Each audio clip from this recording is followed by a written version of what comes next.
நிமித்தமாய் உங்க வாழ்க்கையில மாற்றத்தை அவர் கொடுப்பார். அவருடைய மகிமை உங்களுக்குள்ளார வெளிப்படும் என்பதில் மாற்றமில்லை. ஆமென். இன்னைக்கு அநேக நாம் செய்கிற தவறின் நிமித்தமாய்தான் முந்தின ஆலயத்தின் மகிமை கெட்டு விடுகிறது.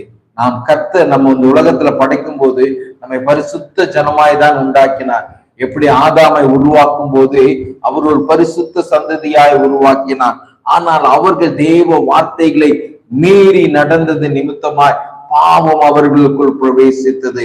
பாவம் எப்பெல்லாம் நம்ம சரீரத்துக்குள்ளார, நம்ம ஆத்மாவுக்குள்ள, நம்ம சிந்தைக்குள்ள பிரவேசிக்குதோ அப்பெல்லாம் நம்ம முந்தின ஆலயமாகிய நம் சரீரம் கெட்டு விடுகிறது, நம் ஆத்மா கெட்டு விடுகிறது.